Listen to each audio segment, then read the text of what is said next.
Bonsoir à tous et à toutes. Très heureux de vous retrouver chaque semaine. Baruch Hashem. Alors, Parashat Chukat, c'est marqué Vaïdaber Hashem el Moshe les morts. A dit Hashem el Moshe vel Aaron les morts. Zot Chukat à Torah. Voici la loi irrationnelle de la Torah. D'accord? Alors, on nous parle de la loi irrationnelle de la Torah, alors qu'en fait, il s'agit d'une mitzvah particulière qui est la Paradouma. Ouais, alors, c'est vrai que c'est étonnant. On aurait dû dire voici la loi de la Paradouma, de la vache rousse. Or, c'est marqué Zot Chukat à Torah, la loi de la Torah, irrationnelle. Comme si que la Torah était irrationnelle. Et on sait pertinemment que dans la Torah, il y a ce qu'on appelle des mishpatim, c'est-à-dire des lois rationnelles, des mishpatim, et il y a des lois, des chukim. Les chukim, c'est des lois irrationnelles. Et c'est vrai qu'on devrait se poser la question de savoir pourquoi la Torah est faite de lois rationnelles, c'est-à-dire intelligentes, duquel on est fier. Vous savez quand on dit Ki Chochmatrem, que la Torah c'est votre sagesse, les Ainéamim, aux yeux des peuples, des nations. Alors, on est fier d'avoir des lois qui descendent, qui sont vieilles de 3300 ans et qui articulent la société, etc. C'est extraordinaire. Mais lorsqu'il s'agit de Chukim, c'est-à-dire de lois irrationnelles, difficile d'expliquer aux gens l'irrationalité de la Torah. Vous voyez, comme c'est qu'on nous demandait d'agir, des fois de faire des mitzvot, sans réfléchir. Et ça, c'est embêtant, ça. Oui, parce qu'on a un cerveau et on ne se voit pas pourquoi Hachem il aurait institué des mitzvot sur lesquels on n'a aucune compréhension intellectuelle. Ça va? Pour quelqu'un qui est intelligent, c'est frustrant. Parce qu'il dit, écoutez, c'est comme ça, bon, je veux bien, mais je veux dire, c'est quand même étonnant qu'Hachem il ait créé, il ait voulu que la Torah soit faite de lois irrationnelles. À part ça, c'est un danger. On pourrait imaginer que c'est un danger parce que il y a des gens qui vont rester très rationnels, oui, et donc ils vont dire, écoutez, tout ce qu'on ne comprend pas, on met de côté, ça va? Et on va tomber dans des lois. Après, qu'est-ce qui va se passer? On va savoir modifier la Torah, faire un peu ce qu'on veut, on fait une petite mayonnaise, une petite salade, etc. Et c'est embêtant. Si tout était irrationnel, on va dire, la Torah elle est comme ça. Dieu, il est au-dessus de toute compréhension, on dit, c'est comme ça, c'est la Torah, c'est les mitzvot. Mais non, ou alors on aurait fait tout rationnel. Mais là, le fait qu'il y ait un mélange, ça dérange. Parce que le mélange, ça veut dire qu'on ne sait plus comment trier tout ça. Et donc on se dit, il faut faire un choix. Et hop, on fait le choix de balayer tout ce qu'on ne comprend pas. C'est ça ou pas? Ok. Maintenant, la paradouma, c'est une loi particulière. Pourquoi elle est le symbole de l'irrationalité? Parce que Shlomo Ameler, le plus grand savant et le plus intelligent de tous les hommes, il a dit lui-même qu'il a étudié toute la Torah. Oui. Et lorsqu'il a réussi à donner des raisons à toutes les mitzvot, ça veut dire qu'il a donné une sorte de forme de rationalité dans les mitzvot. Et quand il est arrivé à cette fameuse mitzvah de paradouma, la paradouma c'est quoi? Ça vient expliquer comment on peut rendre purs des gens impurs, c'est-à-dire des gens qui sont en contact avec la mort, ou des gens qui ont touché des morts, ou dans un espace où se trouvaient des morts, ils sont à Mémet. La touma, la pureté qui est liée à la mort.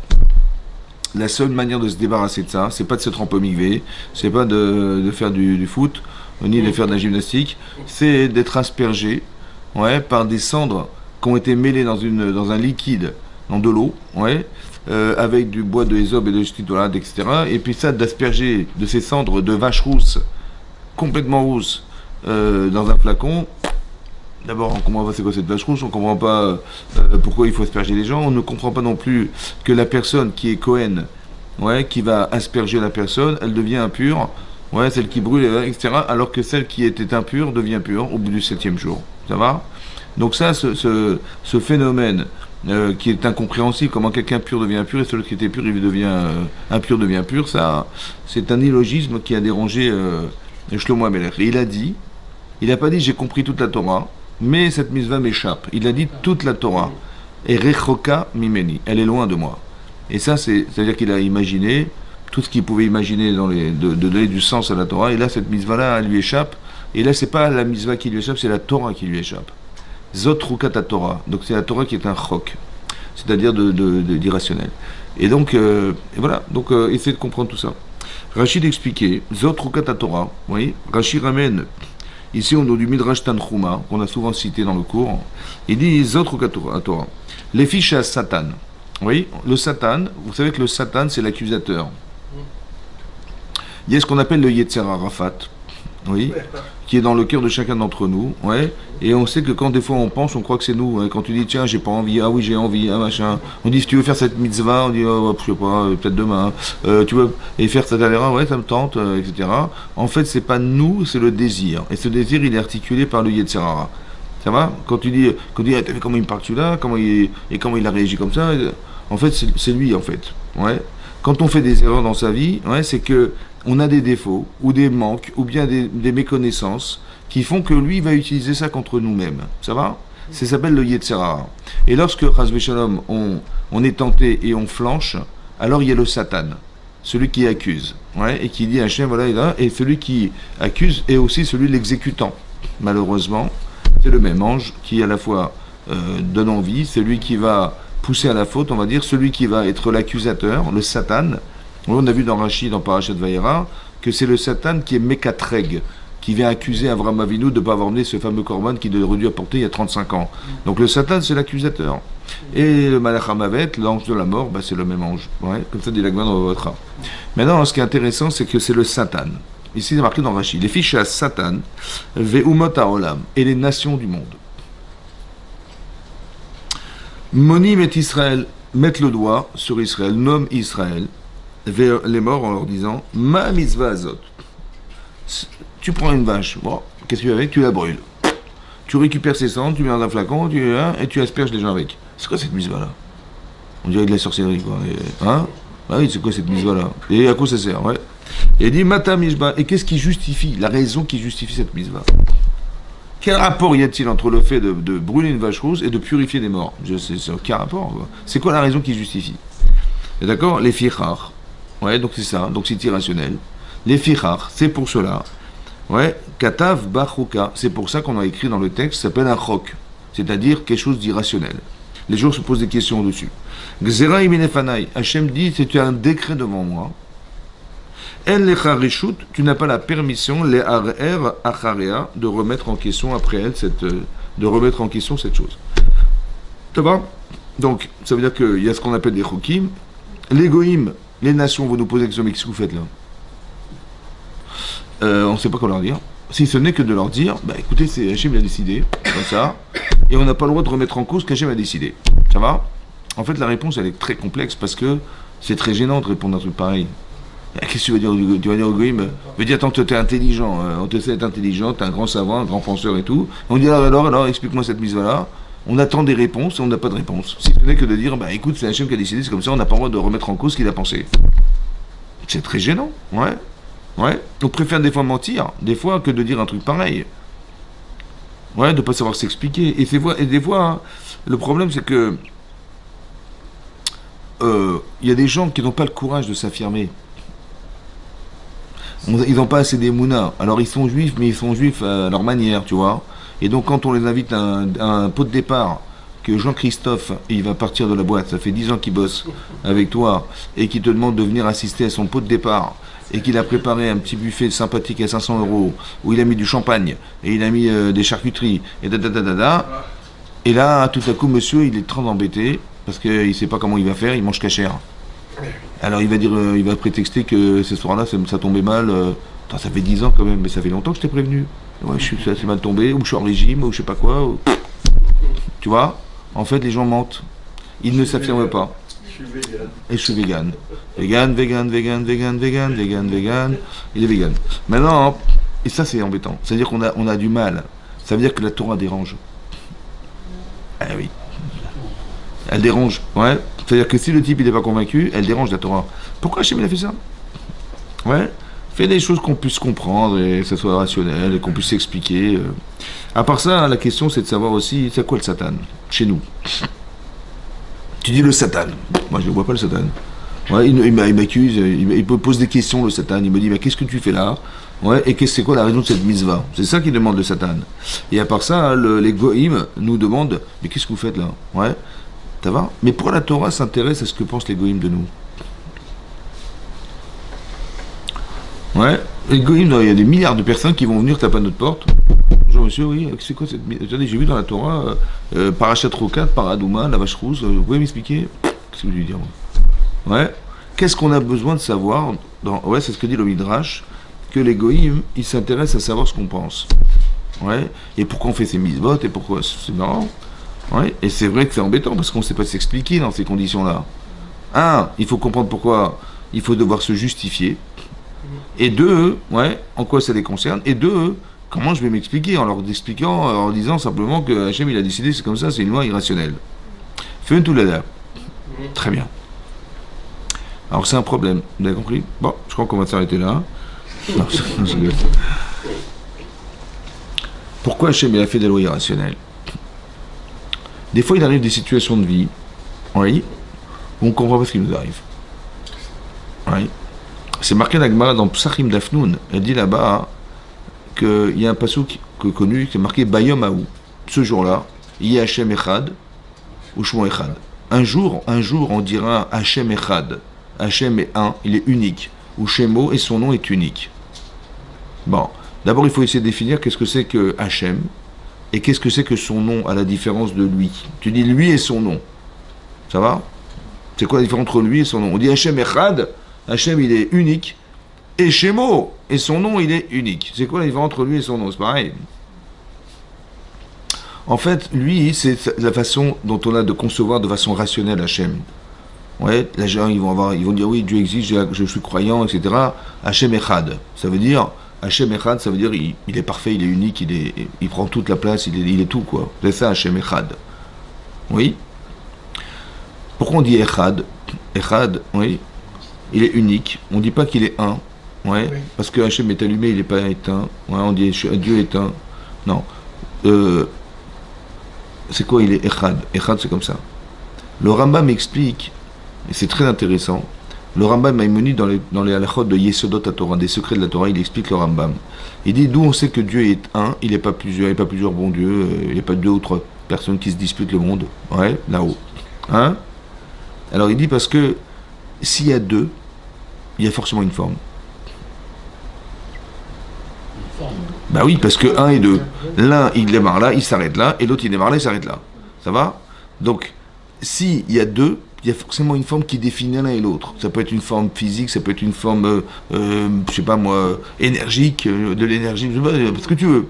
Or, tu vois pas qu'il y a deux. Donc, s'il n'y a pas deux, il y a un. Et s'il y a un, c'est infini, parce que si c'est pas infini, il y a autre chose. Vous avez compris? Donc il explique le Rambam qu'il y a forcément un. On dit Hachem Echad, c'est la façon rationnelle de comprendre qu'Hachem il est unique, il n'y a rien d'autre que lui. D'où la question du Zohar. Comment Hachem il a pu créer le monde? La création c'est ex nihilo, ça veut dire qu'il n'y avait que lui, comment il peut créer plus que lui-même? Puisqu'il est tout, plus que lui. Alors on explique que il s'est retiré un peu pour laisser un espace dans lequel il a créé l'univers. Mais ça veut dire que Hachem Echad. Maintenant Shemo Echad, c'est comme ça. Ça, c'est ce qu'il est, mais qu'est-ce que je perçois de lui? Je donne un nom à Hachem. Je lui dis, tiens, il m'est arrivé ça, Mina Shamaim, ouais, ah, Dieu est grand, il m'est arrivé ça, ah, tiens, j'aurais jamais imaginé, quelle probabilité incroyable, Mina Shamaim, etc., etc. Ça, c'est son nom. Ça veut dire que des fois, tu vois la grandeur d'Hachem, des fois, tu comprends pas ce qui t'arrive. Ça va? Tu dis, bah, c'est son nom, ou tu comprends pas. Tu dis, mais c'est ça son nom. Des fois, on a l'impression qu'on vit des injustices. Des fois, tu vois des choses qui nous paraissent incroyables. Ouais, qui même paraissent horribles et cruelles. Et tu dis, c'est ça son nom, tu vois. Alors on te dit, bah, c'est que la Gemara dit là-bas, un jour on dira, la Gemara dit comme ça, un jour on dira, mais qu'aujourd'hui il n'est pas Echad, et son nom n'est pas unique, alors il dit non, un jour, parce qu'il y a des choses que tu ne comprends pas dans ta vie. Ouais, la Gemara répond autrement, elle dit comme ça, mais c'est ça que ça veut dire. Elle dit, aujourd'hui on dit le nom d'Hachem, on ne le lit pas comme il est marqué. On dit, il y a marqué Yud Ke Vav Ke, ouais, mais on ne le lit pas comme c'est marqué. On dit Adon, ouais. Mais un jour, on dira le nom d'Hachem. Comme ça, la Gemara dit. Ça veut dire quoi? Ça veut dire que le nom d'Hachem, il est caché. Parce qu'on ne comprend pas forcément son comportement. Ouais. On ne comprend pas ses décisions, des fois. Ouais. Il y a eu la Shoah, on ne comprend pas. Tu vois, il y a des gens qui ont lâché la Torah parce qu'ils n'ont pas compris ce qui s'est passé. Mais qu'est-ce que tu veux comprendre? Alors, parce qu'ils n'ont pas compris, donc ça ne peut pas être Dieu, donc ça ne peut pas être Dieu, parce que je sais ce que c'est que Dieu, moi. Alors, c'est pas Dieu, ça. Donc Dieu ne peut pas exister s'il a fait une chose pareille. Alors donc Dieu n'existe pas, ils ont lâché la Torah. Ça va? Maintenant, Hachem Echad, un jour on t'expliquera. Shemo Echad. Qu'est-ce qui te manque? Il te manque une explication? Un jour on t'expliquera pourquoi ça s'est passé comme ça. Qu'est-ce qu'il a gagné Hachem et qu'est-ce qu'ont gagné les gens d'avoir vécu cette expérience? Un jour, on t'expliquera. Bayom Aou, ce jour-là, le jour où le Mashiach viendra, on dira Hashem Echad ou Shmo Echad. Ça va? Un jour, on nous expliquera tout ça. Et donc, c'est ça qu'elle veut dire. Mais ça veut dire que je vis dans une inconnue qui, en fait, nous empêche d'arriver à conceptualiser qu'Hashem Echad ou Shmo Echad. Un jour, on t'expliquera. Maintenant, la personne qui n'a pas construit cette notion de chok, c'est-à-dire d'irrationalité, alors elle peut rester sur une question et la question dérange. Ou alors tu peux dire, tu sais, tu vas mettre tes tefilines. Pourquoi? C'est comme ça. Tu vas pas mélanger le lait et la viande. Pourquoi? C'est comme ça. On peut manger du lait? On peut manger de la viande? Oui. On peut boire du lait? Ah, mais le mélange, tu peux pas le faire. Tu peux pas cuire. Pourquoi? C'est comme ça. Ça va? Tu peux pas, tu dois porter des tefilines, tu peux pas porter des vêtements dans lesquels il y a du lin et de la laine. Bah pourquoi? C'est comme ça. Ouais. Ça veut dire qu'en vérité, tu vas comprendre que dans ta vie, des fois, tu comprends pas, mais on a un intérêt de pas comprendre. Parce que des fois, dans ta vie, tu vas pas comprendre. Mais c'est Hachem ou pas? Il y a une logique ou pas? Ouais, il y a une logique. Seulement, tu n'as pas compris, bah, c'est pas grave. C'est pour ça que tu mets tes tefilines, parce que tu sais, il y a une logique de les mettre, mais on t'a pas dévoilé la logique. Pour que tu acceptes qu'il y a une logique qui te dépasse, mais qui existe. T'as pas compris? Alors ne dis pas, j'ai pas compris. J'ai compris que c'est impossible. Alors on te dit non. Dis, je n'ose pas dire que j'ai compris. Ça va? Mets tes tefilines. Accepte le roc. C'est peut-être pour ça que dans la vie, on doit se construire avec des mishpatim. C'est-à-dire, on a fait des choses cohérentes, on est logique, on est cohérent, on est machin. Mais à un moment donné, il faut dépasser ça, et je vais vous expliquer pourquoi. Je vais vous expliquer pourquoi Avraham Avinu, il a construit sa vie comme un philosophe. Il a construit sa vie comme quelqu'un qui a du bon sens.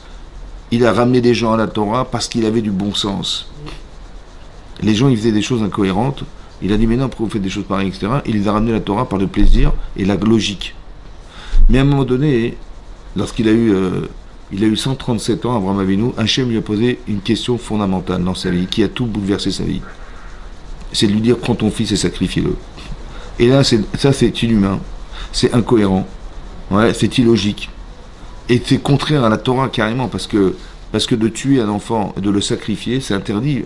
Même un ben noir, quelqu'un qui est un fils de noir, il n'avait pas le droit, ça fait partie des 7 lois noachiques, des 7 lois noires, de ne pas tuer, ça va? Et là, on lui dit, prends ton fils, sacrifie-le en holocauste. Et c'est contraire à l'idéologie d'Avraham Avinu, c'est contraire à tout ce qu'il a espéré de cet enfant. Ouais. C'est l'espoir qu'il avait que cet enfant, un jour, il puisse être la descendance du peuple juif, là, ouais, etc., etc. Donc tout ça, c'est très meurtri. Il est meurtri par cette question. Vous avez compris? Là-bas, c'est marqué dans la Gemara, dans Sanhedrin, que le Yetzer Hara, il lui dit, mais tu vas quand même pas faire ça, tu vas faire ça, etc., etc. Il est torturé par la question, mais c'est le Yetzer. C'est-à-dire que des fois, quand c'est trop dur, on baisse les bras. Oui, c'est vrai. C'est à cause du Yetzer Hara. Elle dit, ah, j'arriverai pas, c'est trop dur, machin. C'est pas toi en fait, c'est l'inconnu qui te dérange. Parce que tu comprends pas. Tu dis, mais c'est plus fort que moi. Ça va? Qu'est-ce qu'on répond à ça? On répond en disant au Yetzer Hara, écoute, t'as raison. Franchement, bon, j'ai rien compris. Hein. Franchement, ça me paraît incohérent. Mais si tu as raison, en te disant, mais tu vas pas faire ça, et tu vas sacrifier ton fils. Si tu as raison, c'est que Dieu a tort. Mais il n'a pas tort. Donc laisse-moi accepter ce que je n'ai pas compris, hein, mais j'accepte Hachem. J'accepte ce qui dépasse mon entendement personnel. Pourquoi c'était très important qu'Abraham, après être un intellectuel, un philosophe, un penseur, il arrive à ce degré d'accepter Hachem malgré tout? Pourquoi? Ouais. Il y a des gens qui utilisent ça malheureusement, mais dans le mauvais sens. Les types, c'est des abrutis, des gens désimplés, on les drogue et machin, et on lui dit, tiens, mets-toi une ceinture autour de la taille et va te faire exploser dans un bus. Voilà, ça va? Je dis, ben oui, c'est pour Dieu. Ben oui, il faut pas comprendre, hein, c'est comme ça. Donc, on peut avoir des religions, on te dit surtout, ne réfléchis pas, fais ce qu'on te dit. Alors que nous, c'est l'inverse, ça va? Tu te construis intellectuellement et après, tu arrives à un problème. T'as un problème! C'est pas que tu dis, oui, ben bien sûr. Les gens disent, mais il faut mettre des... oui, c'est normal, on a les mounas. Non! C'est un problème. D'où je sais que c'est un problème? Parce que le Satan. Vous savez ce que c'est que le Satan? C'est la question de l'homme. C'est toi qui... Tu devrais te poser la question, mais qu'est-ce que je fous? Pourquoi je dois brûler des vaches rousses? En vérité, la question du Satan, c'est la tienne. Il y a marqué dans Rachid, le Satan. Le Satan, il dit, mais c'est quoi que tu fais, machin? Mais c'est qui se pose la question en vérité? C'est qui ça? C'est ma carence en fait, ma méconnaissance, mon incompréhension. Et je dis, mais qu'est-ce que je fous là? Vous avez compris? On te dit, mettez de filines. Filines, vous savez quoi cette histoire là? Et pourquoi il faut les mettre? Ben, c'est comme ça. Attends, je comprends pas. D'abord, je comprends pas pourquoi il veut les mettre. Et pourquoi, et qu'est-ce qui justifie de les mettre? En vérité, ça devrait être ma question. Je dois me poser la question. Et après que je me suis posé, il faut que je trouve des réponses. Ça va? Mais je dois me poser la question. Je ne peux pas rester indifférent à cette chose-là. La émouna, ça se construit. Ça va? Donc ça permet de faire que quoi?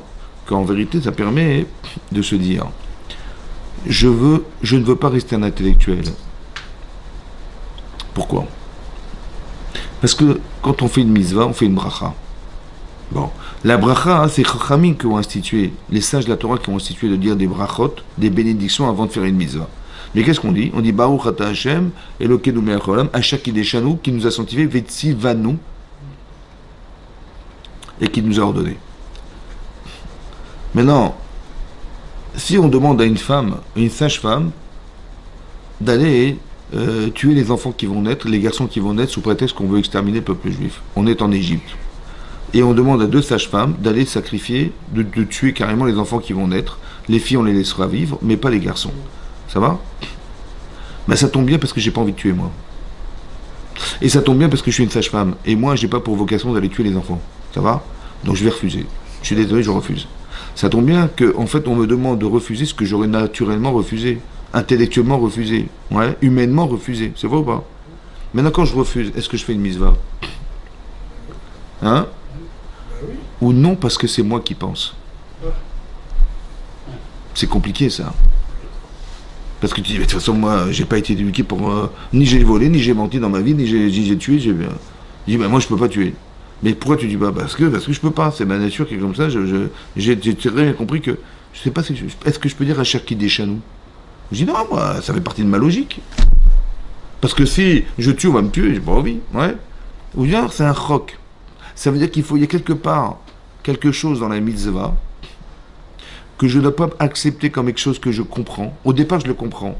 Je sais que socialement, ça se vit comme ça. Mais il faut dépasser ça. Il faut faire la mitzvah. Pourquoi c'est comme ça? Oui. Parce que lorsque c'est toi qui y penses, je ne sais pas si ça va au Manababa, ça. Parce que c'est toi. Il faut retrouver un Hachem. Par contre, quand tu dis, écoute, c'est logique, mais je le fais en tant que mitzvah. Je ne donne pas de limite à ce que je fais. C'est pas moi, c'est la mitzvah. Alors, ce que j'ai fait ou ce que je n'ai pas fait, ça peut aller quelque part. C'est marqué dans le texte de la Torah. C'est marqué, elles ont refusé. Chava, comment ça s'appelle? Myriam et Yochebed, elles ont refusé. Parce qu'elles étaient yiré Elohim. C'est très intéressant. Hein. Et parce qu'elles craignaient Hachem. Il n'est pas marqué parce qu'une sage-femme, elle ne peut pas tuer un enfant, c'est pas possible. Déjà, une femme normale, elle n'arrive pas. Alors, une sage-femme qui a vocation à donner naissance, a fortiori qu'elle n'arrivera jamais. Ça va? C'est pas marqué comme ça. Pas marqué parce que humainement, ça ne se faisait pas. Yéré Elohim, elle craignait Hachem. Il faut le faire comme quelque chose qui est une mitzvah. Tu vois? Tu vas pas mentir, pas parce que ça te dégoûte. Parce que Bémet, c'est une mitzvah. D'accord? Donc, il y a quelque chose qui rejoint Kadosh Baruch Hu. On te dit, tu sais quoi? Accepte le chok. Accepte l'irrationalité, parce qu'il y a quelque chose qui va dépasser ta raison. Et c'est ça qui te permet d'atteindre Hachem. Il fallait qu'Abraham Avinu ne soit pas un philosophe. Il faut un ma'amin, un croyant. C'est quoi croyant? On va te demander un truc qui est qu'un croyant, qui est inhumain, qui est complètement hors sujet, pour toi. Tu vas le faire ou pas? Tu dis, ah non, je peux pas. Attends, l'archouma devant les... Attends, j'ai dit à mes élèves d'arrêter de faire des sacrifices d'enfants, et moi je vais tuer mon fils. Ah, c'est pas possible, ouais. Donc Dieu, il sait pas ce qu'il fait, vous avez compris? Ça me paraît pas cohérent. Mais j'ai compris, mais il y a une logique ou pas? Bah forcément. Alors laisse-moi être ma'amin, croyant qu'il y a une logique qui te dépasse. Laisse-moi atteindre Hachem. Vous avez compris ça? Ça veut dire que lorsque c'est logique, c'est pas de la émouna. C'est pas de la croyance. Tu crois en ce que tu penses. Mais est-ce que tu crois en Dieu? Si Dieu te l'avait pardonné, bah, de toute façon, je l'aurais jamais fait. Ouais. On vit dans une société où on réfléchit, on a des lois sociales qui rejoignent la Torah. Mais c'est normal. Vous avez compris pas? Maintenant, il faut savoir que c'est pas parce que c'est logique et cohérent que tu vas te refuser ou tu vas accepter de faire ça. C'est parce que c'est la mitzvah. C'est pas pareil. C'est ça la Emunat Hashem. Ça veut dire que la Emunah va démarrer là où la logique s'arrêtera. C'est ça la Emunat Hashem. Je ne fais pas parce que j'ai compris. Des fois, tu te construis dans ta vie, tu as des mitzvot. Il y a un Shulchan Aruch, il y a des lois, et tout ça. Donc, le code pénal a été inspiré du Talmud. Mais ça veut dire que c'est mais ça veut dire que depuis longtemps, il y a des grandes finesses dans la Torah, dans le comportement, dans la façon de relationnelle avec les autres, etc. C'est très très fin et très subtil.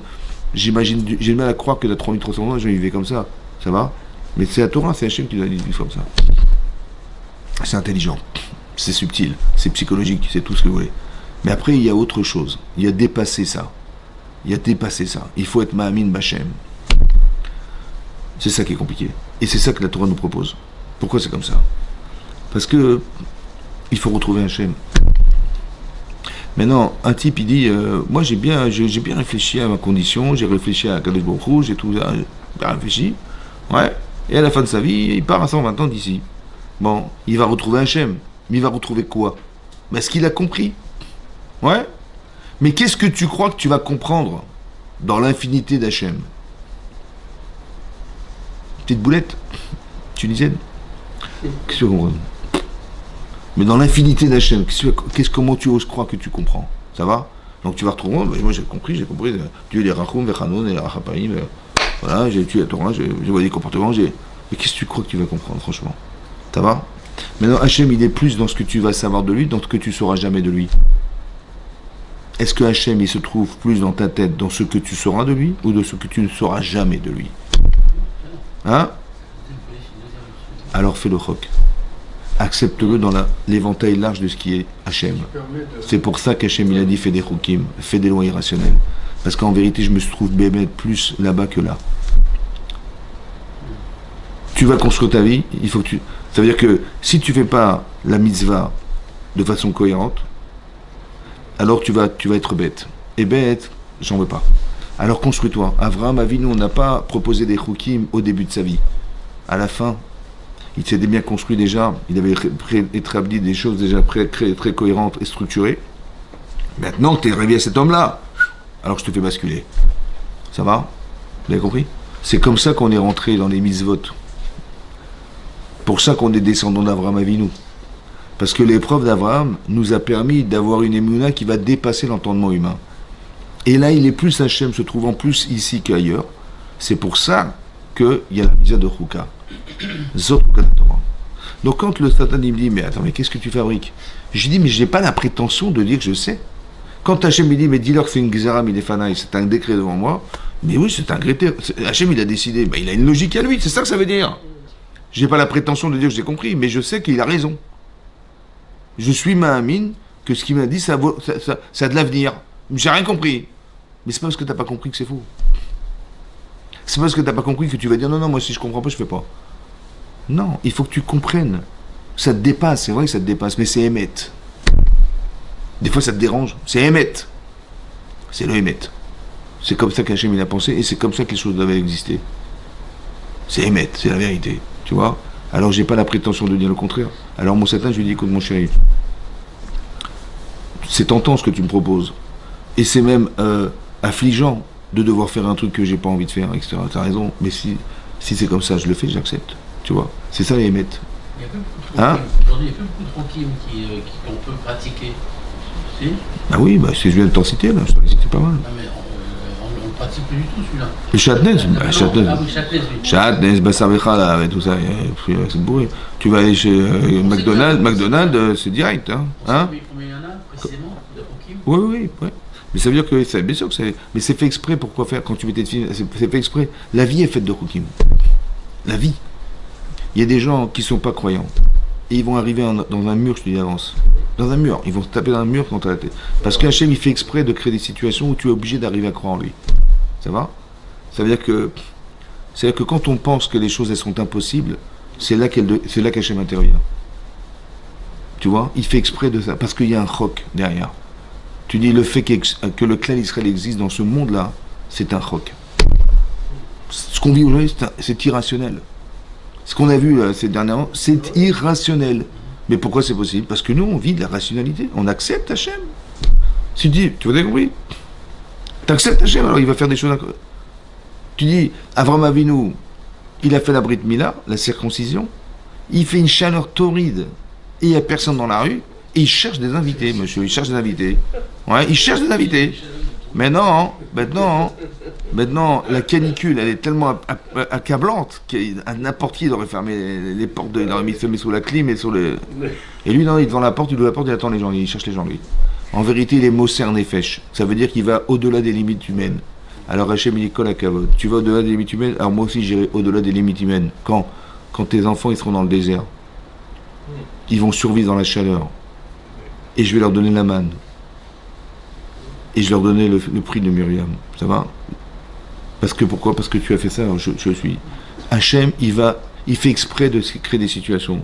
Bayom Aou, tu vois des oui. Tu dis quand tu vois ça, tu dis mais c'est méchant ce qu'il a fait Hachem. Mais la chaleur, c'est accablant. Il avait d'autres solutions quand même, non? Eh ben non, il a fait ça. Pourquoi? Parce qu'Akadosh Baruch Hu, il voulait recréer le désert à petite échelle chez Abraham Avinu. Parce que Abraham, il contient tout le peuple juif à lui tout seul. Alors si tu veux que tes enfants, je puisse moi miraculeusement les nourrir dans le désert, alors j'attends de toi quelque chose. Ça va? Donc quand on nous propose une expérience de vie qui, des fois, on se dit mais on va pas y arriver, c'est trop dur. C'est juste là que tu dois comprendre que tu dois te dépasser. Parce qu'Hachem, il a besoin de toi pour que le tapis de l'histoire puisse se dérouler devant toi. Vous avez compris ça? Au lieu de dire ah c'est trop dur, j'arriverai pas, il aurait pu dire ça, Abraham, il a dit ah c'est trop dur. Il faut que tu aimes la mitzvah et la Torah. Tu l'aimes la Torah et la mitzvah au point de dire non, je vais le faire. Je suis ma'amin. J'ai la imoun Hashem. C'est dur, hein, mais je vais le faire. Et là, tu vas te dépasser. On est des générations à venir, en fait. Mais non, oui. C'est pas pour nous. Mais pourquoi c'est comme ça? Je vais t'expliquer, Ariel. Parce que ce que tu as fait, tu es devenu. Tes enfants, ils vont se nourrir de ce que tu es devenu. Tu as compris ça? Tu as accepté de vivre cette dimension, alors on peut la faire vivre à tes enfants. Tu as compris ça?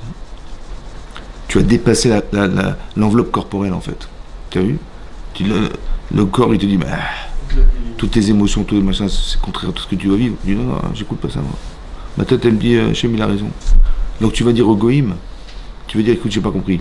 Mais j'ose même pas penser que si Hachem m'a dit mange cachère, et ne mange pas non cachère, que c'est faux. Ou que ça doit te déranger. Non. Ça veut dire que la personne qui est dérangée par ça, il n'y a qu'une seule manière de vivre, c'est de s'échapper dans un trou, ou de vivre dans un endroit où il n'y a que des juifs, etc. On n'a pas vocation à s'enfermer. Alors les Umot Haolam, les nations du monde vont te poser des questions pour que tu puisses t'acclimater dans n'importe quel endroit du monde. Et que tu puisses être fier de faire ce que tu fais. Et d'être représentatif de la Torah. Et pas de dire, non, la Torah me dérange, surtout je vais me cacher, tant je suis juif, mais je ne l'ai pas choisi, je suis désolé. Et donc pourquoi je me prends, on me crée dans des situations de complexes pareilles et tout, j'ai pas envie moi, ça va? Sinon accepte, t'es juif. Hachem il t'a choisi, accepte, ouais. Et accepte dans ces conditions-là, c'est comme ça. Il faut que tu sois ma'amin. Donc tu vas dire aux nations en disant, mais écoutez, j'ai pas la prétention de dire que j'ai compris. Tu dis, mais tu manges pas caché. Mais je te parle pas, je suis désolé, je mange caché. Mais pourquoi? Hachem il a décrété. Et je n'ai pas l'audace de dire que c'est faux. C'est vrai, c'est la vérité, j'ai pas compris, mais c'est vrai. Ouais. J'ai même pas compris pourquoi manger cachère pour moi c'est une incidence. De pas manger cachère, ça a aussi une incidence sur moi que ça n'a pas chez toi. Un non-juif il peut manger non cachère, ça n'a aucune incidence sur lui. Mais moi ça a eu une incidence. C'est comme ça. On a une neshama, c'est comme ça, on n'a pas la même. Donc c'est pas de la prétention, c'est d'accepter la différence. Ben, c'est comme ça, j'ai choisi. Et le Cohen, il fait une avéra s'il va dans un cimetière. Mais moi, c'est une mitzvah d'y aller. Je comprends rien. Alors, si c'est grave, pour moi, pour lui, pourquoi ça n'est pas pour moi? Et si ça n'est pas pour moi, c'est une mitzvah, pourquoi ça n'est pas pour lui? On n'a pas le même niveau de Kedusha. La Kedusha, la sainteté qu'il a, moi je ne l'ai pas. Donc pour lui, c'est grave. Le fait de rentrer dans un cimetière, c'est une incidence sur sa vie, ou sur sa spiritualité personnelle, qui va entamer dans sa faculté d'être un Kohen. Alors il a une mitzvah de rester cachère, et de rester tahor pur, et une avéra de se rendre impur. Mais moi, je ne l'ai pas. Moi, le contraire. Si je peux assister à l'enterrement, c'est une mitzvah. Ça va? Vous avez compris? La vérité est relative à la personne. C'est un roc. Mais c'est comme ça. C'est quelque chose qu'on ne voit pas, mais c'est quelque chose qu'on sait. Alors je respecte ce que je sais. C'est ça les rokim. Et donc c'est ça qui est important ici, de comprendre que des fois on a des questions dans sa vie, mais je ne veux pas me traumatiser. Je me protège en fait. Parce que je me dis, j'ai pas compris, mais c'est sûr que ça a du sens. Des fois, on vit des difficultés dans la vie qu'on ne comprend pas. Et on aurait tellement aimé les refuser. Ben, si je dois le vivre, et si Hachem il a besoin que je vis cette expérience, oui, eh ben, c'est que cette expérience va forcément me transformer. C'est comme ça que ça doit se réfléchir. Je vais vous donner un exemple, vous allez comprendre. Un jour, il y a Lot et Abraham qui se disputent. Ça va? Et Abraham, il décide de se séparer de son neveu, qui était son beau-frère. Il dit, Iparedna me alay. Iparedna, c'est-à-dire sépare-toi, je t'en prie de moi. Et où tu iras, bah, si tu vas à droite, j'irai à gauche, à droite.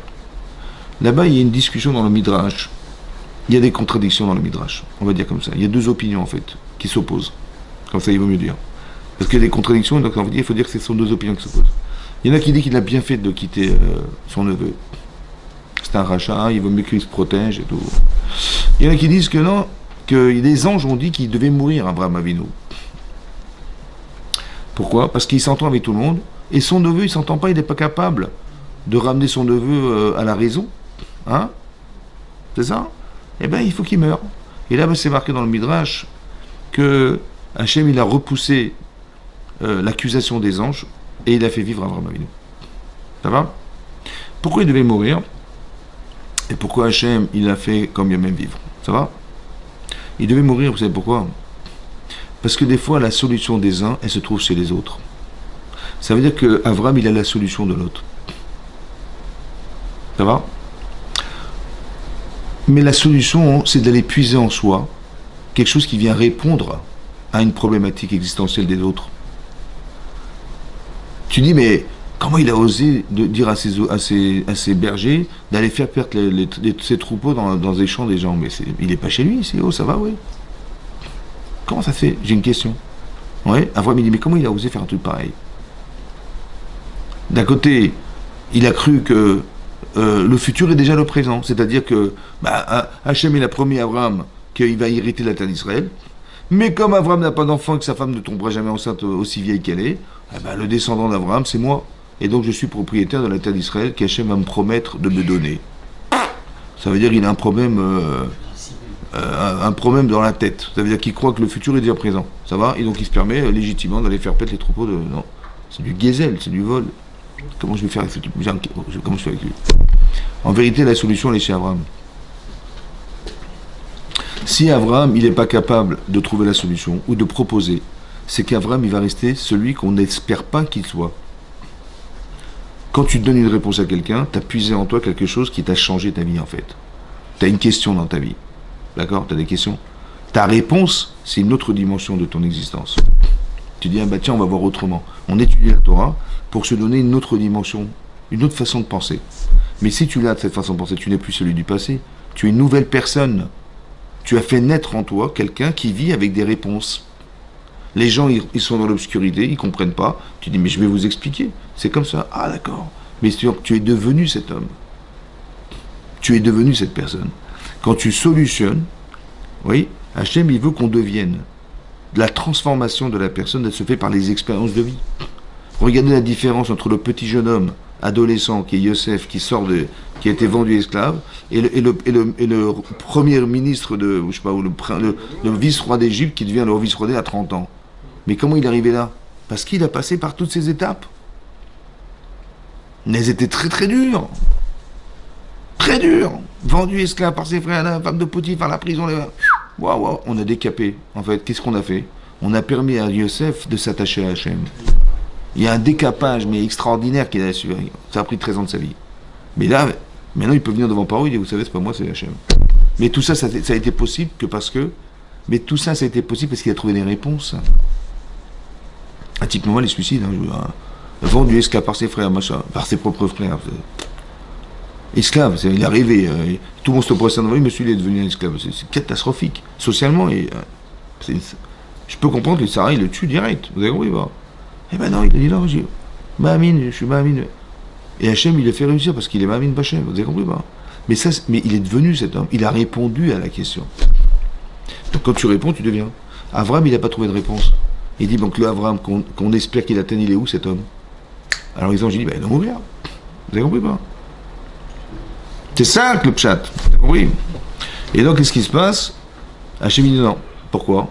Parce que soit tu influes sur les gens, soit tu es influencé par les autres. Mais l'autre, il était influencé. Il avait une force d'influence sur Abraham. Il fallait pas qu'Abraham il puisse rester en contact. Alors Hachem, il a dit, on va dire Eloqué à Abraham. Il faut que ça reste Abraham. Alors je vais le protéger, je le fais, je le sauve. C'est-à-dire que il faut savoir que des fois, tu as une force d'influence sur les gens. Mais quand tu n'en as pas, fais gaffe, parce que c'est toi qui risque d'être influencé. C'est toi qui vas descendre, ça va? Et donc on ne va pas descendre, donc il vaut mieux des fois ne pas fréquenter, ou on ne se sent pas en capacité. Alors il vaut mieux échapper. C'est une mitzvah d'échapper, plutôt que de vouloir se confronter en pensant alors qu'on peut tomber. Ça va? Donc c'est ça, donc ça veut dire que quelquefois tu vis des situations, ouais, qui sont irrationnelles, ou qui n'ont pas forcément de réponse, ouais, mais tu dis, ben, si Hachem il a voulu que je passe par là, je passe par là. J'accepte tout ce qu'Hachem, encore une fois, si ça a été pensé par Hachem, forcément j'ai la Emouna. Donc j'accepte que c'était obligatoire. C'est pour ça qu'on n'a pas le droit d'aller voir des cartomanciennes pour éviter de savoir. Vous avez compris pourquoi maintenant? Parce que quand tu sais, tu évites, mais quand tu évites, tu ne seras jamais l'homme qu'on espérait que tu atteignes. Et donc la prochaine étape, bah, tu vas te faire avoir. Parce qu'il fallait passer par là pour arriver à comprendre ça. Vous avez compris, moi? Alors je dis non, moi j'ai eu peur. Non, je suis pas idiot, hein, laissez-moi tranquille, je suis pas idiot, je sais ce qui peut arriver, et je veux l'éviter, je veux être sûr que c'est comme ça, je vais avoir une carte mensuelle et je vais vérifier. Je dis ouais, elle m'a rassuré, elle m'a dit ouais, t'as raison, ça c'est comme ça. Je dis, ah, heureusement, mais Hachem, il est sorti, heureusement, parce que sinon comment j'aurais fait. Mais c'est dommage parce que c'est parce que tu l'as su que tu as évité que. Si tu crois pas en Dieu, eh ben, tu as évité un problème. Mais si tu crois en Dieu, c'était pas un problème, c'était une solution en fait. Il fallait passer par ce problème pour te solutionner. Il fallait qu'Abraham il soit vendu par ses frères. Il fallait qu'il devienne un esclave. Il fallait qu'il passe par la peine de Potiphar. Il faut qu'il passe par la prison. Il fallait. C'est comme ça. Ouais. Maintenant que tu as compris ça, alors regarde ce que tu es devenu maintenant. Ce qui compte, c'est pas ce que tu subis. C'est ce que tu deviens.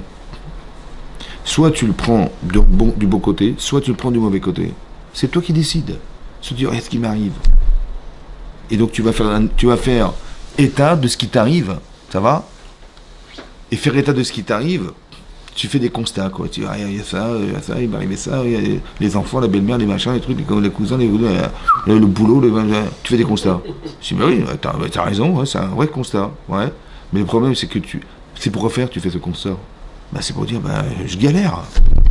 Mais c'est pas ça que tu dois dire. Bah oui, parce que Dieu, il n'a pas fait ça pour que tu galères. Oui, il faut que tu comprennes qu'est-ce que tu deviens par cette situation.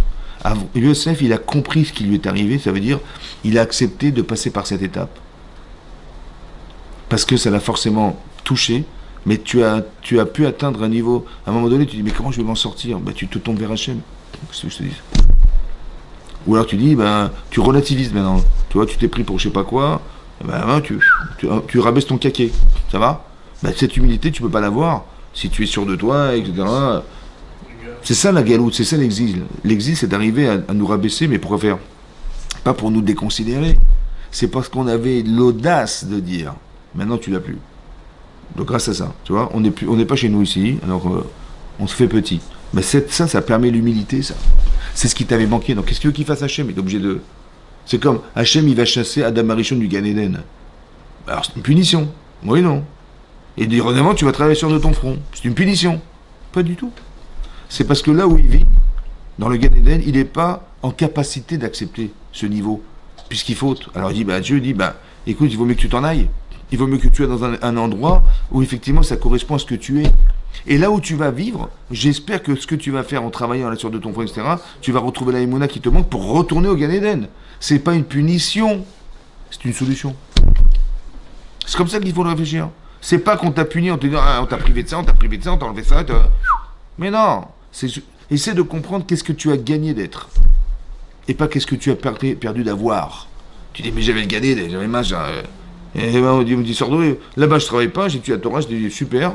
On dit, maintenant, tu vas travailler sur ton front, tu vas le bourrer. C'est une punition, non? Parce que quand on faute, c'est qu'on n'avait pas des mounas. Bah oui, parce que tu mets Hachem sur une balance et tu mets la Vera, tu dis la Vera. Alors on te dit, tu vas travailler sur ton front, tu pourras pas réussir si tu pries pas Hachem. Si tu ne demandes pas de l'aide, ça va. Si tu ne demandes pas de l'aide d'Hachem, tu pourras pas y arriver. Tu vois? Alors vas-y, travaille, tu dis, et comment je vais faire les clients, et comment je vais avoir les bonnes idées, tu demandes de l'aide. Ouais. Et tu vois que ça marche. Et bien, tu dis, grâce à Dieu, merci Hachem.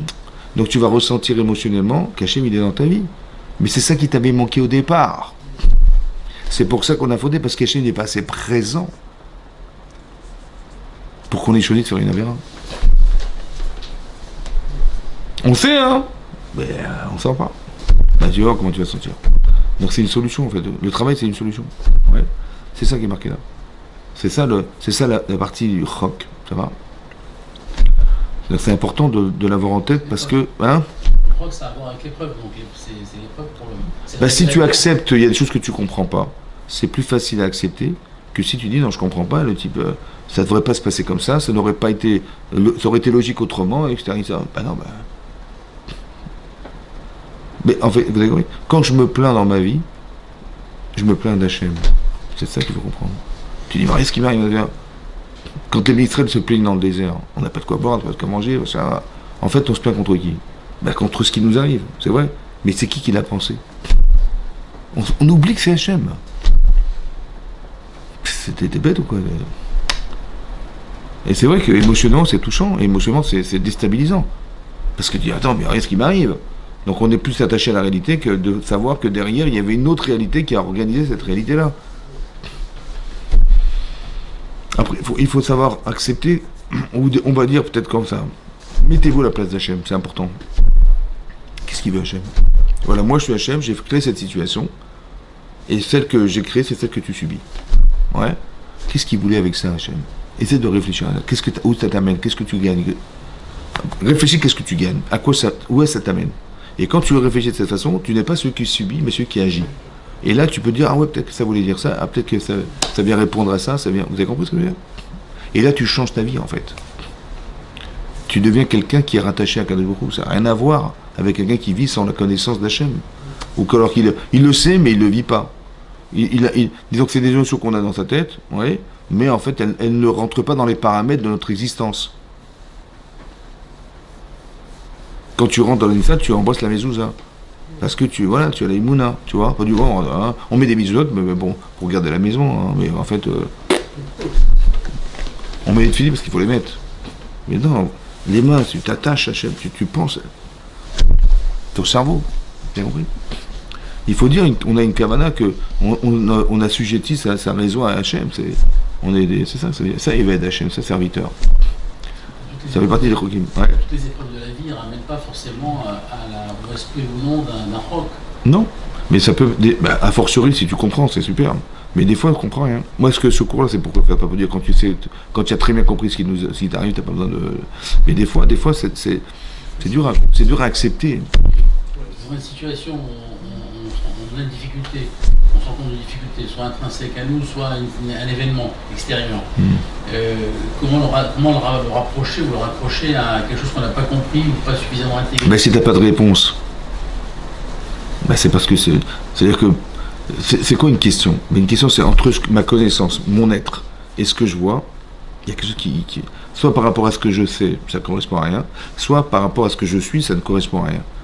Donc en fait, Hachem, il provoque la question pour que tu surpasses la question et tu donnes un sens. Tu vois, quand on fait la Haggadah de Pessah, à Pessah, eh ben on pose des questions. On fait exprès de faire un seder de Pessah qui est bizarroïde, juste pour que les enfants s'interrogent. Pourquoi? Parce que d'éduquer ses enfants, c'est de leur apprendre à répondre à des questions. C'est ça l'éducation. C'est pas d'informer les enfants, c'est de leur apprendre à réfléchir. Manishtana, dis-moi, c'est quoi la différence? Et donne-moi des réponses, tu vois? Parce que la vie, il faut donner des réponses. Il t'arrive un truc, qu'est-ce que tu vas répondre? Bah, je sais pas. Si tu sais pas réfléchir, c'est un problème. Parce que comment tu vas faire si tu sais pas réfléchir? Ou tu sais pas donner... Il y a des gens, ils savent poser des questions, ils ne savent pas répondre. C'est vrai, hein? Bah, il faut apprendre à répondre. Parce que si tu sais pas répondre, bah, tu n'évolues pas. C'est comme si que tu es toujours au rez-de-chaussée. Bah, qu'est-ce que tu vois? Je vois des voitures, je vois des gens passer, mais plus que ça, je vois rien. Mais quand tu montes à un étage, et tu montes à 2 étages, 3 étages, bah, tu vois, tu as une perspective de vue qui est différente. Tu as une vue panoramique, tu dis, il y a la Tour Eiffel, j'aurais jamais cru, tu vois. Bah, du bas de mon immeuble, je voyais pas la Tour Eiffel, tu vois. Et je voyais pas des monuments, je voyais pas des... Je voyais, Paris, j'aurais pas imaginé. Vue d'avion, waouh! C'est ça Paris, moi j'aurais jamais cru, tu vois. Mais cette dimension-là, c'est la perspective de vue.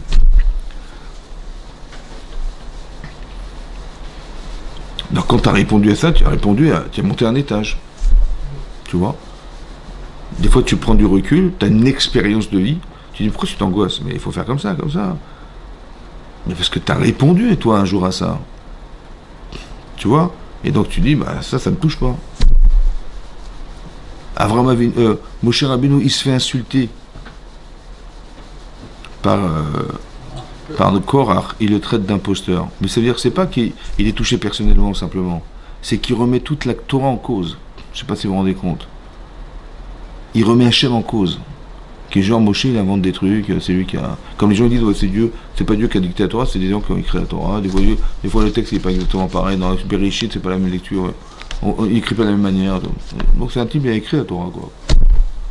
Et c'est ce qu'il a fait, Korach. Il a dit, c'est Moshe a tout inventé, c'est un imposteur. C'est grave, hein. Bah, je sais pas si Moshe Rabbeinu, je dis, bah attends, jamais de tribunal, je le condamne. C'est très très grave ce qu'il a fait là. Il remet toute la Torah d'Hachem en cause, c'est énorme ce qu'il a pensé. Ouais. Et là-bas, c'est marqué, il est tombé sur sa face, Moshe Rabbeinu. Il a dit, c'est la 4e faute là, je ne sais pas qu'est-ce que je vais dire à Hachem pour lui sauver sa vie à celui-là. Tu te rends compte le recul? Il n'est pas perturbé par ce qu'il entend, mais en se disant, le pauvre type, qu'est-ce que je vais faire pour lui sauver sa vie? Vous avez compris ça? C'est énorme ça. Et donc, c'est des réponses, ça. Il a trouvé des réponses. Il n'est même pas touché par ce qu'il entend. Tu comprends ce que je veux dire? Un type normal, il va se vexer, quoi. Il est bête. C'est une réponse, ça. Pourquoi tu te rends malade pour des gens, toi? Tu vois? Tu dis, bah, quand même, il m'a insulté. Bah, il est bête. Donc, on a des questions. Bah, comment tu fais maintenant, alors? Ouais, t'as une question. Bah, il y a des gens qui me disent, bah, je lui casse la figure, moi, celui-là. Ouais, je vais lui faire peur. Hein. Je vais lui dire, je vais t'attaquer tes enfants, tu vas voir ce que je vais faire. Bon, tu as des réponses, mais est-ce qu'elles sont justes, ces réponses? Tu vois? Bah lui, sa réponse, c'est de dire, s'il est bête, je vais prier pour lui qu'Hachem, il lui permet de faire ses chouvas, qu'il s'arrange. Vous avez compris? C'est encore une autre réponse. Elle est plus noble. Un, parce que lui, il garde sa santé mentale, et deux, il va prier en espérant que l'autre, il va s'arranger. Vous avez compris ce que je veux dire? Il a changé sa vie, Moshe Rabbeinu. Quand Hachem, il dit à Moshe Rabbeinu, ils ont fait le vaudor. Il dit, retiens-moi, je vais les exterminer. Je te tiens pas, moi. En fait, il a compris qu'il doit prier. Ça va? Mais pourquoi il fait ça, Hachem? Pourquoi il donne la prière? Pas donne la prière, il sait ce qu'il doit faire, Hachem. Non, si je peux permettre, dit Hachem, à Avraham Avinu, à Moshe Rabbeinu, d'atteindre un autre niveau dans sa vie, je peux me priver. Parce que là, tu vis normal. Mais quand je te dis, je vais les exterminer, il faut que tu te démontres l'amour que tu as du peuple juif. Alors il faut trouver les raisons qui vont justifier le fait de pouvoir tourner la situation dans le bénéfice de Israël. C'est que l'amour, c'est une intelligence émotionnelle qui peut lui permettre de trouver une solution. Mais il est devenu cet homme. Alors Hachem, il ne peut pas se priver de l'empêcher d'arriver à ce niveau-là. Donc quand il a répondu, c'est plus même Moshe Rabbeinu. Moi, je suis Hachem, je dis, je vais me priver. Je vais lui dire, écoute, retiens-moi. Mais c'est provocateur. Il ne va jamais détruire le peuple juif. Simplement, il est en train de faire ça pour que Moshe il devienne un autre homme. Tu as compris ça? Ce qui nous arrive, il faut voir ce qu'on devient. Plutôt que de se dire qu'est-ce qui nous arrive. Hein? Rabbi Meir aussi, il avait avec son voisin. Exactement, voilà. Quand il meurt, voilà. Anidan, il tamou chataim minaretz. Exactement, c'est la même chose. Ça veut dire que plutôt que d'essayer de. C'est pas facile, hein. Mais ça veut dire que c'est une autre façon de réfléchir. Tu vois? Et de te dire. Hein? On peut faire une règle générale devant un événement, prendre du recul, regarder. C'est une règle évidente, une règle évidente de vie. C'est ça la Torah. Sinon c'est le hasard. Moi je dirais qu'il y a une espèce de procédure pour essayer qu'est-ce qui se passe, qu'est-ce qu'on fait, quelle est c'est déjà beau la bonne attitude à avoir devant un événement. Voilà. Mais ça veut dire. On recule immédiatement par rapport à l'événement plutôt que de. Des fois ça prend. Ouais. Quand tu étudies Agmara, d'accord? Tu vois, Tosfot il pose une question. Une question. Et il dit Veillez Shlomar, et il répond.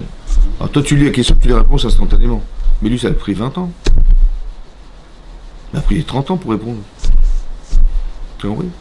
C'est parce qu'il. Toi tu as la chance de le lire instantanément. Mais lui ça lui a mis 20 ans. tu veux t'instruire. Bon, ben, t'as des problèmes, tu peux avoir des gens, ils ont des problèmes de couple, des problèmes d'éducation, des problèmes de machin. Mais j'ai pas le temps de réfléchir, moi. Eh ben, je vais lire un livre qu'un type, il s'est donné le... Il est, je sais pas, agrégé de je sais pas quoi, il est prof de machin, il a fait une thèse sur un sujet qui m'intéresse. Mais il a mis 20 ans pour le bouquin, pour l'écrire, il a mis 20 ans pour réfléchir son livre. Et il a écrit, et moi j'ai 200 pages à lire, et ça va me prendre 3 heures. Ben, je vais gagner 20 ans de ma vie. Tu vois? Ce qui s'est passé le 7 octobre, c'était très dur. Hein. Il y a des gens, ils étaient complètement éloignés de la Torah, mais t'as même pas de notion. Un type, il est venu, le jour de Shabbat, Simchat Torah, il est venu danser, le type, avec le... Il est loin, le type, tu vois. Mais il y a des gens qui ont fait Teshuvah. Mais tu te rends compte? Ça lui aurait pris 35 ans pour arriver à ce qu'il est arrivé. En un clair d'heure, en un éclair, il a changé sa vie, le type. C'est-à-dire qu'on lui a fait gagner 30 ans de vie en 1 minute. Il a peur de sa vie, le type. Il a failli mourir. Après, il a vu comment il s'est sauvé de là-bas. Il dit, grâce à Dieu, il a vu les miracles. Il a gagné 30 ans de sa vie en 2 minutes. C'est comme ça qu'on réfléchit. Pas de dire, le pauvre, tu te rends compte, il a échappé à la mort. C'est pas ça qu'on veut que tu dises. C'est que tu comprennes que ce type, il a un mérite de malade mental. Comment tu veux qu'il s'en sorte? Bah, Hachem, il a fait ça pour que... C'est une solution. C'était pas un problème, c'était une solution. Non, tu te rends compte le problème qu'il a vécu, le pauvre? Bah oui, tu peux voir comme ça, t'as raison. Hein. Et tu peux voir au contraire.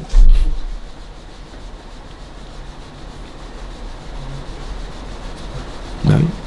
Et dans l'histoire aussi, mise en perspective, si on s'arrête au 8 octobre, c'est une catastrophe. Plus on recule dans le temps et on voit les miracles qui sont arrivés dans l'enchaînement des événements. Mais tu vois, regarde la position de Benjamin Netanyahu. Oui, il a fait Non, mais c'est pas ça que je te dis. Ah bon. Quand il a fait, on l'a condamné au départ. Oui. Il est descendu dans les ans. Tout le monde voulait qu'il se vire, qu'il se barre et qu'il lâche le pouvoir. C'était les erreurs qu'il a faites, tout ça, le Mossad, les machins, tout ça, c'est l'armée, tout ça, c'est sur sa tête. C'est lui, le Premier ministre, c'est lui qui, sur lui, incombe la sécurité d'Israël. C'était une défaillance extra. Et regarde où il est maintenant. Alors lui-même, tu comprends rien. Lui-même, il a reconnu qu'il attends. Est-ce que tu as déjà entendu un homme politique? Est-ce que tu as déjà entendu un homme politique avec toutes les guerres qu'il y a eu en Israël, depuis l'indépendance en 48 jusqu'à aujourd'hui, est-ce que tu as déjà entendu un type qui t'a dit grâce à Dieu, on a réussi à gagner ou alors on a dit non, on a une armée de malades, on a de Mossad, on a des espions de folie, on a toujours vanté en fait l'intelligence. On a toujours vanté le courage de machin. Les gens, moi je vais dans les années 75-76, il y a eu Entebbe, tous ces trucs-là, ils voulaient tous rentrer dans l'armée israélienne. Parce qu'on a vanté. Mais écoute-moi bien. Comment ils sont rentrés dans l'aéroport là-bas, Entebbe? Comment ils ont fait? Tu sais comment ils ont fait? Mais comment? Mais comment ça se fait qu'Hachem, il a fait atterrir l'avion dans un endroit où les Israéliens avaient fabriqué eux-mêmes l'aéroport? Ils avaient tous les plans. Mais tu vois pas Hachem dans ta vie, je comprends pas, t'es bête ou quoi? Ils auraient pu atterrir dans un autre endroit, mais juste en TB, quoi. Juste là-bas, en Ouganda, juste. Et c'est eux qui ont fait les plans, ils avaient les plans. Mais tout a vu ça, tu dis. Tu as compris? Tout ce qui s'est passé, il n'y a qu'un type qui est dans le truc qui peut comprendre ça. Tu vois, Benjamin Netanyahu, il a dit on a eu des miracles. En 12 jours, mais tu te rends compte, mais tu sais ce que c'est que l'Iran? Quand on voit mais c'est pas seulement ça, c'est 120 millions d'habitants, ils sont armés de trucs. Mais quel chorma, et puis c'est à 2300 km quand même, c'est pas à côté, quoi, je veux dire. Mais ils sont rentrés, comme dans du beurre, ils sont repartis. C'est le seul que j'ai entendu qui a dit merci. Nous, on n'a jamais dit merci. On a gagné la guerre des 6 jours, on a gagné la guerre de Kippour, et on n'a jamais dit grâce à Dieu, merci Hachem, jamais. Et donc ça revient. Jusqu'à ce que. Hein? Le peuple? Oui, le peuple, les gens. Bien sûr qu'on a des mais tu vois. Attends, la guerre des 6 jours. On le dit, mais qu'est-ce qu'on doit faire? On le dit, bien sûr. On le dit, on crache. Mais tu as entendu les gens qui. Mais non, tu as entendu ceux qui gouvernent Israël et qui ont dit mais grâce à Dieu, voilà. Ouais, la seule fois aujourd'hui, c'est là. Politiciens. Si, il y a eu des journalistes qui ont fait. Il a mis sa kippa, il a fait une bracha à la Malcolm sur le. Je sais pas si on s'est compris. Les gens qui dirigent, ils ont jamais dit Grâce à Dieu, voilà, ils ont dit notre armée, notre machin, ils ont vanté, ils ont loué les mérites de tout ce qui s'est passé. Les beepers, c'est un truc de malade. Mais c'est Hachem, ça, mon vieux. Le dôme de fer, c'est Hachem. Tu dis, maintenant, le type, il a inventé le dôme de fer. On est le seul au monde à l'avoir, ce dôme de fer. Parce que c'est une coïncidence, quand même. Non? Tu te rends compte des obus qu'ils ont envoyés, là, combien il y a eu de morts aujourd'hui? Et ce type, il se gêne pas. Hein. Il tire sur les civils, il n'a rien à foutre. Alors, c'est Hachem.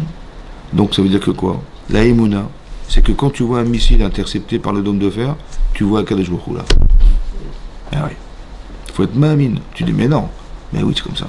De la même manière que la mer Rouge, elle s'est ouverte par le vent, tu te dis, non, c'est le vent. Bon, bah, c'est vrai, c'est bizarre quand même. Le vent, il a percé la mer. Mais c'est le vent. Bah, qu'est-ce qu'il fasse Hachem? Bah, il va le dôme de fer. C'est comme ça, non? Pourquoi? Parce que si c'est lui qui claque des doigts et les bombes elles explosent sans rien, comme ça on comprend rien, tu dis ah, c'est le bon Dieu. Ça. Il veut pas t'obliger à croire en Dieu. Oui, il faut que toi tu acceptes c'est Dieu. Tu peux dire non, c'est pas Dieu. C'est le scientifique qui a inventé le dôme de fer, qui nous a permis de... Les Anané Kavod.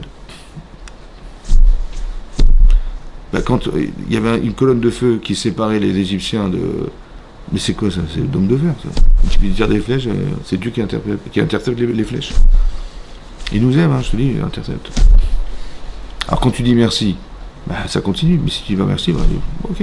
C'est pas que Hachem il est vexé ou se retire, c'est qu'on ne le laisse pas rentrer.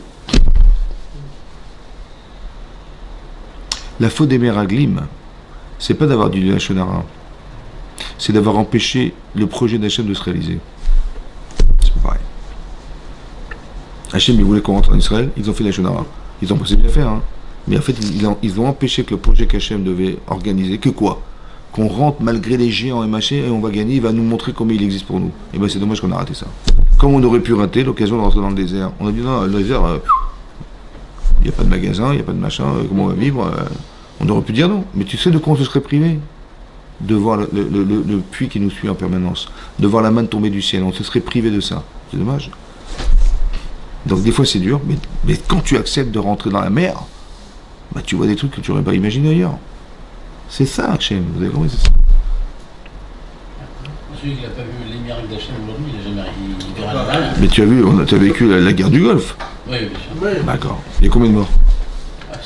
Un mort. Les bâtiments qui s'écroulaient, hein. Des obus, des missiles, 39 missiles autour de... Les types ils sortaient des gravats, quoi. Bah, quand tu vois ça, tu dis, bah, il y a eu beau quand même. Un type, il voyait les obus qui passaient comme ça. Mais Quand on voyait les aviateurs avec tellement de missiles qui étaient tirés en même temps et l'autre aviateur qui vient de manière à ce que les missiles, c'est phénoménal. mais bien sûr. Phénoménal. Le premier pilote qui est arrivé sur l'Iran, je ne sais pas si c'est vrai ou si c'est lui qui l'a dit ou pas, mais il a dit, en arrivant sur le ciel de l'Iran comme ça, vide, etc., il dit, j'ai vu la main de Dieu, j'ai vu Dieu. Il a dit, j'ai vu Dieu. Le pilote qui arrive sur un truc qui a été déjà préparé, C'est magnifique. C'est impressionnant. Eux, ils ont le voir directement les miracles. Bien sûr. Ah ouais, mais eux, c'est sûr, hein, c'est sûr. Ils doivent être comme ça, les types, ils ont... Razak ou Baruch, Razak.